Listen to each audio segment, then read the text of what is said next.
dari awal memang plannya ke IPB ya, Ya, karena memang berangkat dari anak petani begitu ya. Kemudian gimana jadi insinyur pertanian dan ya sasarannya ke IPB. Nah, tapi sudah tutup. Nah, kemudian ke Bandung ya, Prof ya ya. ke Bandung, ke Bandung. Dan waktu itu orang tua sangat mendukung, Prof ya. Ya, mendukung juga, Pak. Tapi yang sayang itu ibu saya.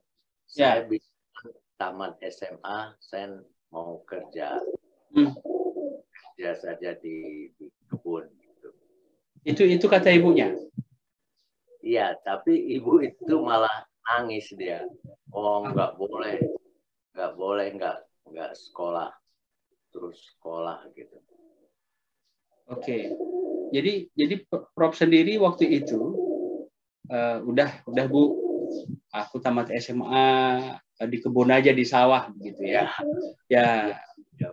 Kenapa sampai ada pengutaraan seperti itu, Prof? Apa karena memang punya adik 11 tadi dengan kondisi orang tua seperti itu? Iya, ya salah satu itu, Pak. Ya. Karena ayah saya juga terakhir dia menjadi apa? BGA di sekolah itu, Pak. Jadi wakil kepala sekolah. Wakil kepala sekolah PGA. Ya. Sama Bang Ripin dulu. Ya. Oke. Jadi berbicara situasi ekonomi waktu itu.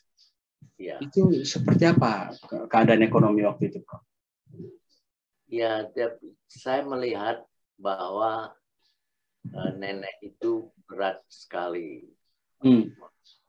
Menjual sirih, menjual daun daun pisang? Ya, daun pisang terutama, Pak. Ada juga. Kemudian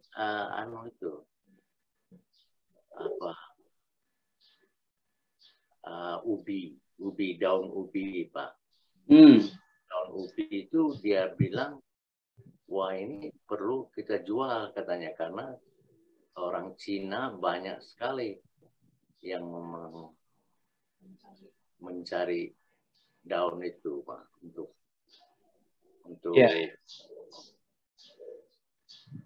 obat. Ya. Dan ya gambaran ekonomi seperti itu. Tambah dipersulit lagi dengan peristiwa 65 itu ya, Prof ya. Iya, Pak. Dan itu yang kemudian tadi hampir mengurungkan tekad Prof Fauji sehingga mengutarakan ke orang tua, udah saya bantu di kebun sawah aja lah. Gitu. Nah, tapi kemudian justru ibu yang mengasih semangat bahwa ini mesti kuliah begitu ya, Prof ya. Mesti kuliah ya, Pak. Ya, terus akhirnya ya Bapak sendiri gimana? Ya, bapaknya Pak Fauji. Ya, mereka dia tuh sebagai orang tua ya mengiyakan aja, Pak. Ya, kalau itu pilihan ya pilih aja. Ya. Kalau di Takengon tinggal aja gitu. Ya. Jadi waktu itu pas melepas anak merantau, ini gimana Pak? Jadi secara belanja, terus apakah diantar begitu dari Takengon itu ke Bogor naik apa? Iya, Pak. Enggak, Pak. Jadi waktu itu masih di PT Aceh Tengah itu di Kelaping itu, Pak. Jadi uang atau kembang gitu ya, ditaburin ke ke mesin apa itu MP itu, Pak. Aceh Tengah itu. Ya. Katanya untuk keselamatan gitu. Ya. Ya simbol ya, Prof ya. biar mudah di perjalanan, selamat Iya. sampai tujuan, dimudahkan perkuliahan begitu ya. Iya, iya, Pak. Ya, oke. Dan waktu itu tamat tahun 65. Adiknya Prof udah berapa waktu itu di bawah? Oh, sudah cuma satu yang nggak lihat itu, Pak. Yang belum lahir? Yang belum lahir. Ya, artinya waktu itu sudah 10 bersaudara. Dia sudah 10 bersaudara. 11 ya? 11 ya? 11 lah. 11. Waktu pas kuliah di Bandung, lahir lagi ya? Lahir lagi, Pak. Yang ke-12 ya? Ya. Biasa ya. Oke. Dan SMP, SD-nya sendiri di Takengon juga? Di Takengon juga, Pak. SD 1, Pak. SD 1? Iya, dekat Perapatan 5 itu. Ya. Kalau SMP-nya? Di dekat Masjid Raya, Pak. SMP? SMP 1. SMP 1. Dan ini secara akademik juga SD, SMP sudah masuk top 3 juga? Atau top 10? Ya, buat top 10 boleh, Pak. Top 3 juga boleh. Ya, artinya memang masuk ranking ya? Iya, Pak. Ya. Berarti ini masuk top 3 terus nih, Pak Oji ya? Iya, Pak. Iya, Pak. Ya. Dan ini kan kalau lihat geologi sekarang, ya artinya memang dari sekolah itu Pak Pauji ini peminatannya sudah di eksak ya? Iya, Pak. Jadi niat saya waktu itu belajar apa saja, tapi dinikmati gitu. Sampai tamat, sampai betul-betul.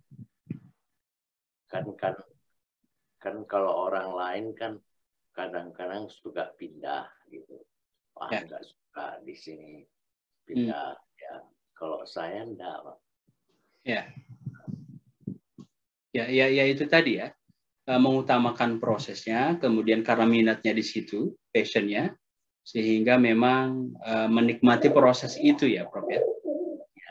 Ya jadi ya kerja keras, belajarnya juga, begitu ya, sehingga ya nggak mengkhianati hasil seperti yang sekarang, ya. Walaupun sudah purna, tetap terus berkontribusi buat bangsa, buat daerah, begitu. Ini kan sesuatu yang luar biasa dan berkah ya. Iya, Pak. Ya. Terus ini balik lagi tadi ke keluarga Prof. Jadi pola pengasuhan orang tua itu seperti apa? Ini sampai jadi 12 orang, ini kan hebat sekali ya. Apa yang pola asuh orang tua yang Prof Pauji sendiri nggak bisa lupakan sampai sekarang? Tadi waktu pas situasi mau jadi petani itu, oh jangan, harus tetap lanjut begitu ya. Jadi dengan usia Prof yang sekarang, nah flashback ke masa lalu itu yang tidak bisa Prof lupakan dari pengasuhan orang tua ini. Ya, masalahnya disiplin itu, Pak. Disiplinnya harus itu. Jadi apapun kita pelajari, kita harus belajar di situ, Pak. Harus serius, gitu, Pak. Oke. Kemudian dasar agama juga kuat gitu, Pak. Karena waktu saya dengan adik saya itu nomor 2 itu pergi ke menasah PI namanya, Pak. Jadi kami kerja di sekolah di sana. Setelah selesai pendidikan di sekolah formal gitu, kami jadi apa ya? Jadi terus sekolah lagi, Pak. Sekolah agama. Ya, sebentar. Ini selesai sekolah formal, ke sekolah agama, maksudnya seperti apa, Prof? Jadi apakah misalnya dari pagi ke siang di sekolah formal, Ya, SMP, SMA, nah kemudian sorenya itu ke sekolah agama tadi sampai malam, seperti apa? ya betul Pak. Ya begitulah Pak. Iya, iya. Jadi waktu itu kita ya bagaimana ya, dipaksakan lah gitu oleh orang tua itu betul. Ya. Untuk sekolah itu. Ya, jadi awalnya dipaksakan. Iya, Pak. Dan terpaksa begitu ya, Prof ya. Iya. Dan akhirnya terbiasa. Iya, terbiasa terus. Terbiasa dan itu kemudian jadi budaya juga ya, Prof ya, disiplin. Iya. Waktu, ya kemudian fokus, ya sungguh-sungguh begitu ya. Kemudian hasilnya juga yang terbaik gitu. Iya, Pak. Oke. Dan tadi setelah masuk AGP, kemudian mulai kerja di Badan Geologi Nasional, berapa tahun berkarir, kemudian Prof Fauzi continue master dan PhD? Tahun 78. Oke. Jadi sudah 8 tahun baru. 8 tahun bekerja, baru kemudian nyambung master. Ya, master. Ke New Zealand.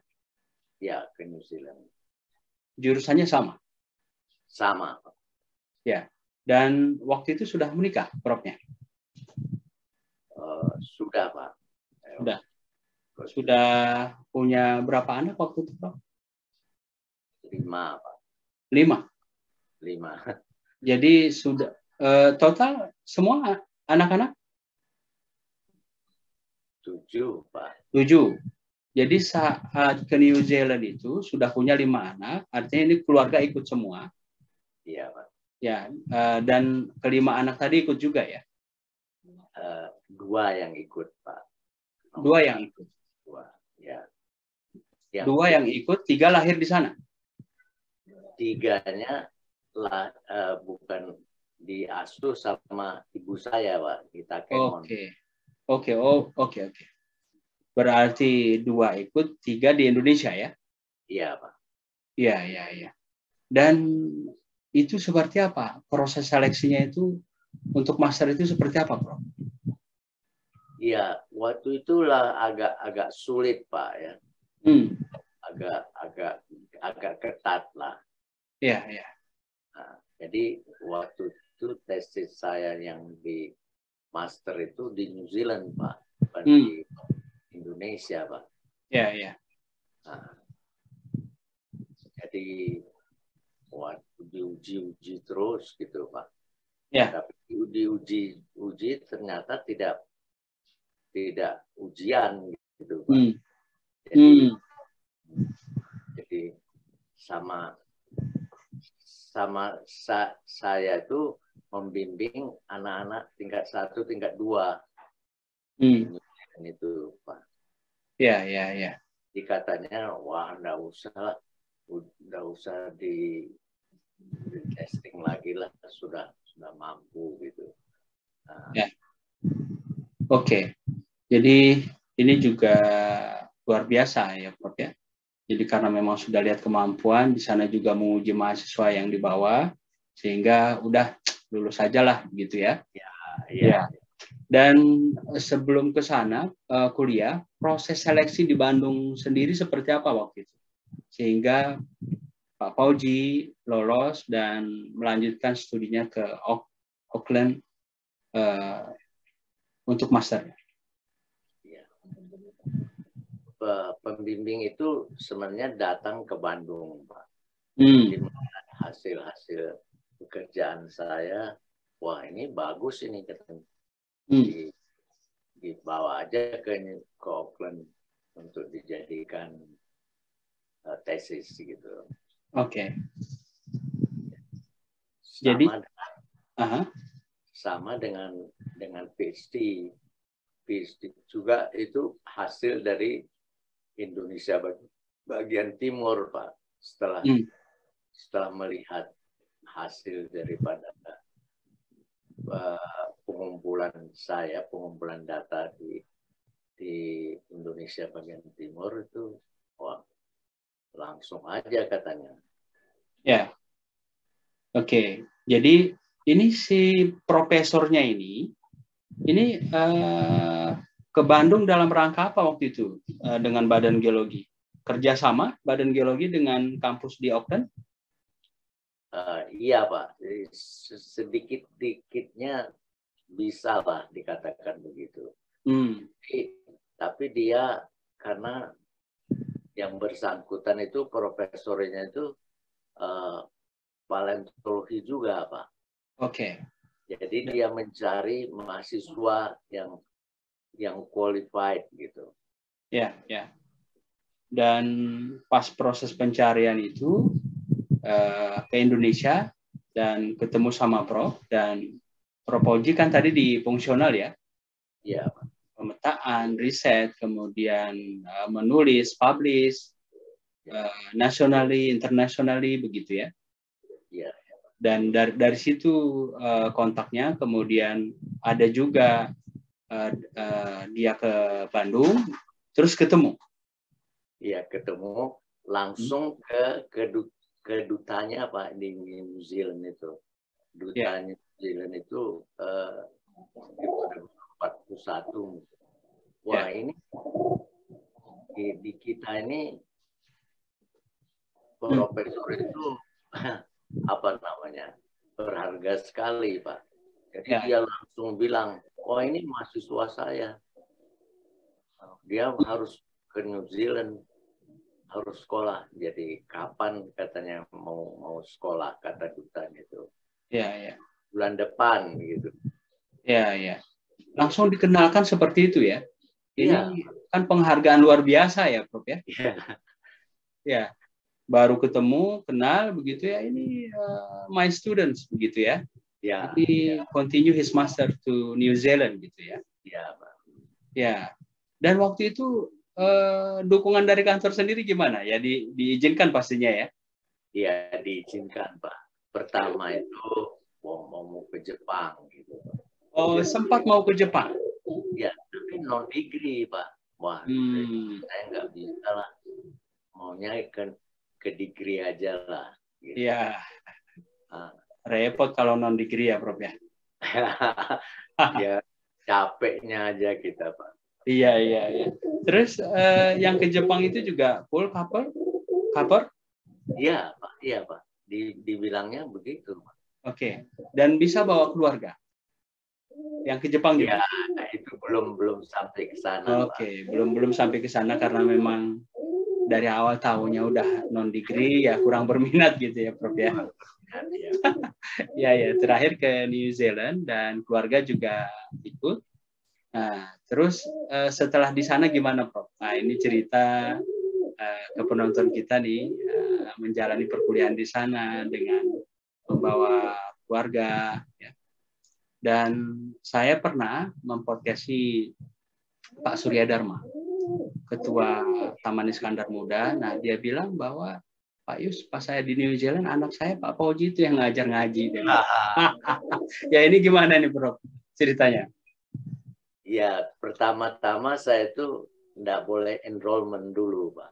Kerja dulu, ngajar dulu saya. Iya. Auckland. Iya. Tingkat 1, tingkat 2.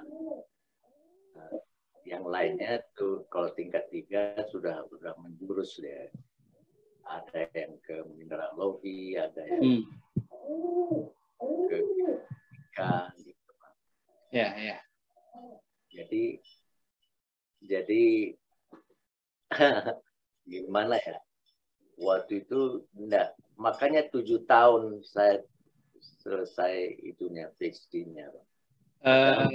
Dengan masternya? Enggak, master total 10 tahun saya, Pak. Oke, master 3 tahun. PhD-nya 7 tahun. 7 tahun. Ya, karena itu tadi kerja dulu ya. Kerja dulu katanya. Ya. Jadi waktu itu enak juga $16 itu 1 jam, Pak. $16 ya. Dengan kurs waktu itu ya, Pak Fauzi ya. Ya. Jadi, tapi saya itu dapat juga allowance gitu. Jadi itu setahun itu dapat juga dapat uang gitu. Ya.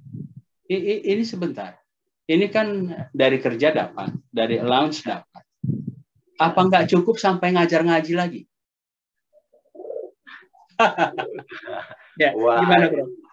Itu sebenarnya membantu, Oh, Pak. ya. Anak-anak saya kebetulan ikut dalam pengajian itu, Pak. Anak orang bule gitu.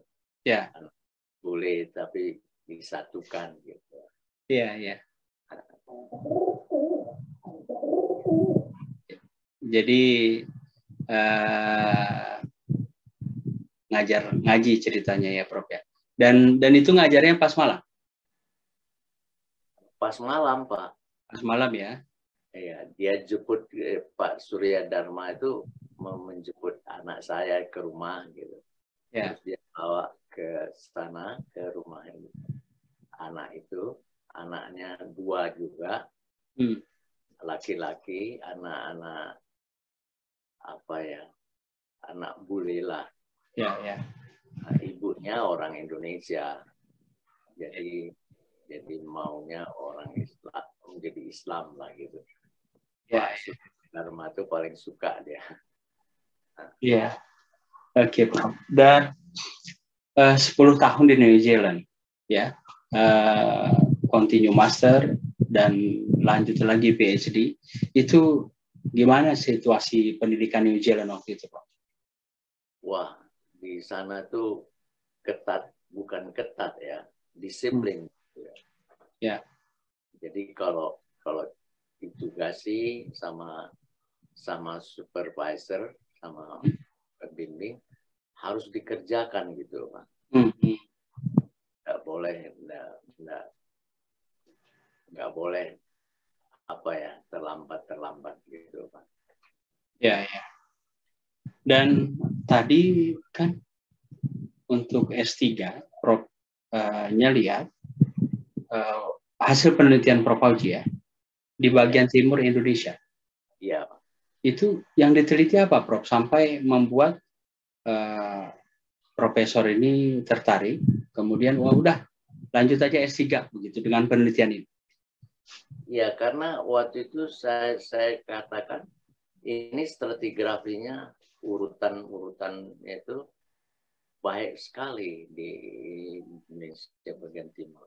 Dan Indonesia bagian timur itu sama dengan New Zealand, dengan Australia, Western Australia, dan juga dikorelasikan dengan Arab sana.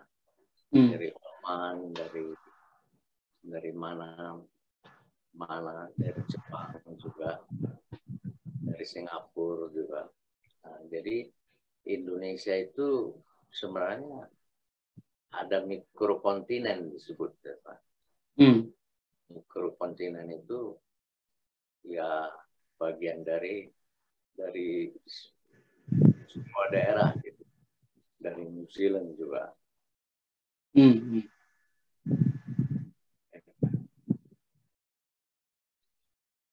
Ya. Dan bedanya dengan Barat apa? Barat Indonesia? Ya, Barat Indonesia itu lebih banyak itu dengan Cina, Pak, dengan China. Ya. Jadi banyak. Jadi beda dengan Indonesia Timur itu lebih banyak ke Papua gitu, ke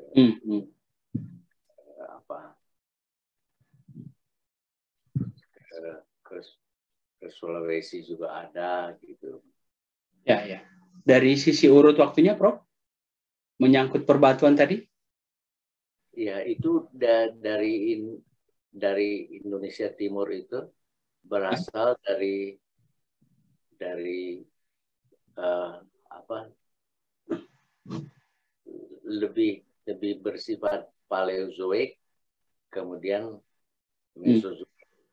Kalau Orsen itu yang muda-muda. Jadi itu banyak di Jawa, banyak di Sumatera gitu. Tapi Sumatera juga cukup bagus. Cuma bagusnya itu tidak sesempurna yang Timur. Indonesia Timur, Pak. Ya. Oke. Nah, ini selesai PhD dan balik lagi ke Indonesia. Ya, Pak. Mengabdi di Badan Geologi Nasional. Nah, sampai ini MSc Hons. Ya, Prof. Ya, MSc ini Hons. Hons ini dengan penghargaan. Seperti apa? Seperti kalau di kita tuh ada istilahnya itu cum laude gitu. Cum laude. Ya, tapi di sana nggak ada istilah cum laude gitu. Jadi adanya Hons. Hons. Singkatan dari? With honors. With honors, ya. Yeah. Oke. Ini yang masternya ya. Yeah. Master of Science with honors, ya. Ya, Prof ya. Yeah, Oke. Nah, itu yang 3 tahun tadi. Nah, kemudian PhD-nya 7 tahun. Dan balik ke Indonesia dan mengabdi dengan pemetaan, riset, publikasi, kemudian juga di lapangan ya, Prof ya. Yeah. Sampai kemudian Pak Pauji ini dikukuhkan jadi profesor riset. Nah, ini sejarahnya bagaimana lagi? Ya, karena tulisan saya sudah cukup banyak, Pak. Di jurnal gitu. Jadi dipublikasikan dalam dan luar negeri. Nah, gitu. Kemudian atasan itu mengatakan bahwa bawa aja nih untuk profesornya katanya. Ya. Dibikinlah tulisan orasi namanya. Ya.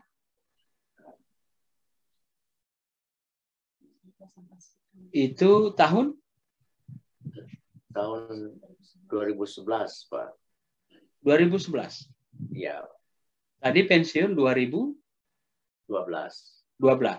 Ya. Nah, ini detik-detik mau purna nih, Prof ya. Iya. Ya. Dan nah, kemudian itu orasinya tentang apa waktu itu? Tentang apa itu, Pak? Dengan Indonesia Timur itu, Pak. Stratigrafi Indonesia Timur gitu. Ya.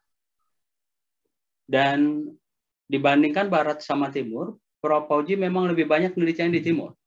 Di Timur, Pak. Di Timur ya. Itu yang kemudian jadi orasi ilmiah tadi untuk profesor riset di LIPI ya. Iya, Pak. Ya. Itu berapa orang dari LIPI, Pak, datang ke Bandung menyaksikan kami bertiga pada waktu itu. Siapa saja di samping Prof Pauji? Ya, ada Rahmat Herianto, Herman Mukhtar, sama saya. Oke. Dan ini spesialisasinya sama? Enggak, Pak. Beda? Yang satu misalnya mengenai batu bara di Indonesia. Yang Rahmat Herianto. Yang kedua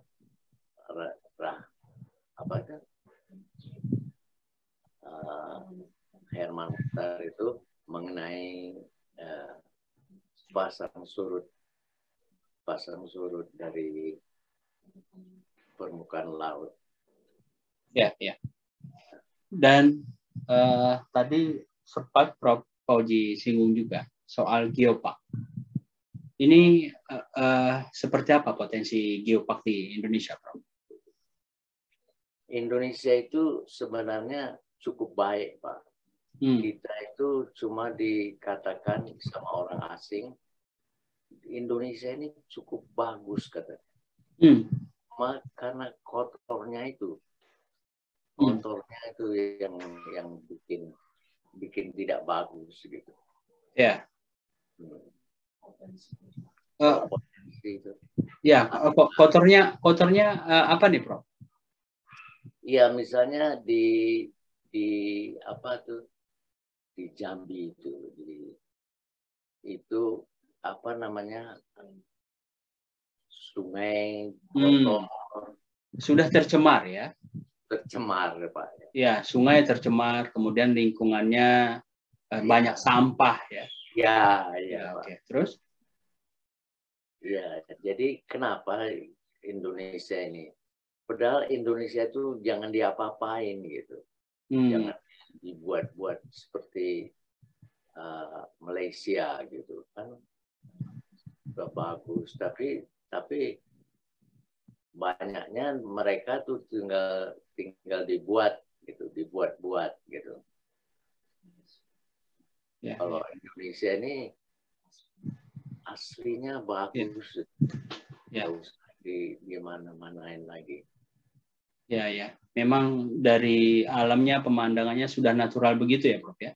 Iya. Alamnya, budaya yang cukup beragam, kaya ya. Ya. Dan mereka enggak melihat itu di daerah dia gitu. Tapi, memang ya. Tapi Indonesia ini cukup bagus. Gitu. Ya, artinya ketiga syarat tadi itu di Indonesia itu lengkap ya, Prof ya? Lengkap, Pak. Ya, bio, geo, sama culture itu memenuhi semua ya? Iya, memenuhi semua, Pak. Termasuk yang Prof tangani sekarang, yang di Jambi sama yang di Takengon ya? Iya, Pak. Ya. Oke. Jadi ketika daerah ini ditetapkan jadi geopark, ini kemudian seperti apa, Prof? Ya, harus memenuhi yang syarat 3 itu, Pak. Iya. Iya, jadi diversity itu biologinya bagus, makanya nembak itu barang-barang yang macam Bapak tadi punya merpati tembak-tembakin gitu, wah sayang gitu. Ya. Maunya dia diam gitu. Ya. Oke, Prof. Jadi ini cukup luar biasa. Tinggal bagaimana kita bangsa Indonesia menjaga ini ya, Prof ya. Ya, mempertahankan keasriannya, kemudian menjaga keragaman budaya ini, ya, termasuk keanekaragaman hayatinya tadi ya. Biodiversity ya, Prof ya. Iya, Pak. Ya, ini luar biasa, Prof Fauzi, podcast kita ini. Dan cukup menarik, inspire banyak orang. Dan ini terakhir, Prof, pesan nih buat anak-anak muda.